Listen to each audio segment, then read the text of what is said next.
A new survey says Americans are having a hard time picking out the facts from the opinion. In a Pew Research survey, only 26% of over 5,000 adults surveyed were able to identify correctly 5 factual statements. Around 35% were able to identify 5 opinion statements. The survey goes on to say news readers who are digitally savvier are better at finding the facts, and most people tended to claim the opinions that they agree with were facts. And for more, we turn now to Georgetown journalism professor Chris Chambers. Thank you so much for joining us this evening. Thank you. And so initially, your gut reaction to hearing this study, 26% of participants understanding that the difference between a factual statement and an opinion, only 26%. Are you surprised by this? I'm not surprised at all. I mean, you know, that's why with our students, we spend about a month just on what is a fact, what is opinion, what is an assumption, or a you know, that kind of a thing. Because now the irony there, of course, is that one of the people that put forth the study is Google, and tech companies have based their business model on more data and emotion and likes and dislikes. So they're kind of part of the problem too. So you have that irony, but it doesn't shock me at all. So do you think social media is hurting the world of journalism, or do you think it's helping people connect more?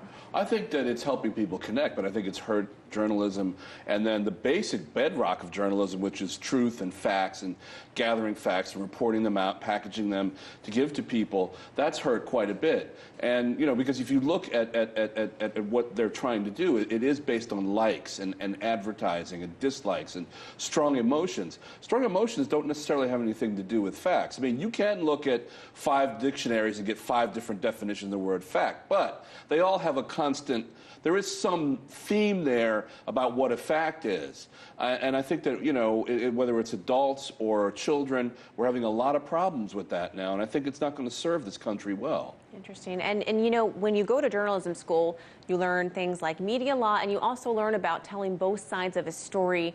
Where do you think this is lost? Well, we've been lost on that since the rise of corporate media here in the United States, you know, since the 80s when news became a commodity and the bean counters took over the editorial, you know, offices and the production facilities and cut things. And it's gotten worse, and there's been that concentration. But, you know, emotions and sides and causes sell.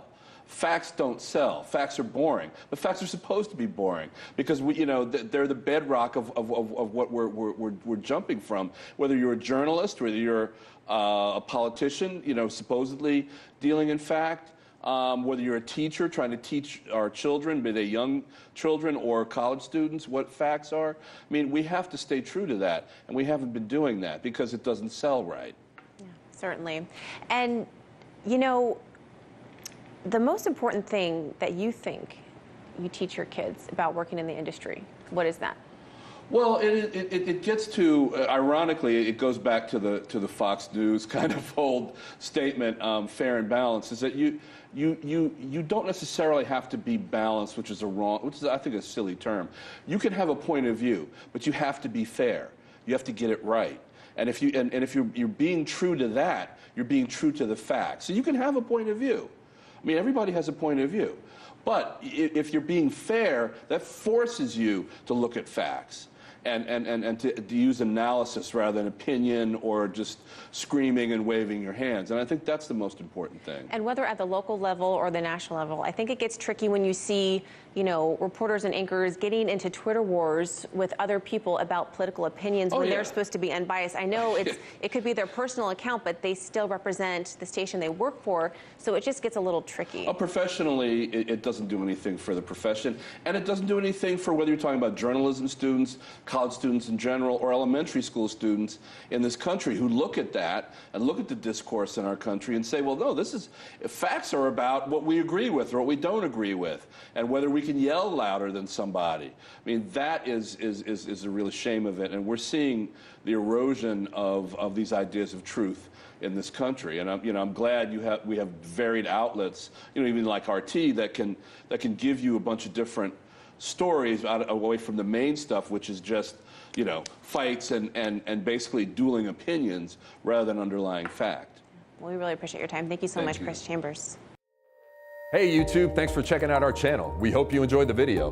We have tons of content for you just like this. For more of RT America's one-of-a-kind news and analysis, be sure to subscribe and never stop questioning more.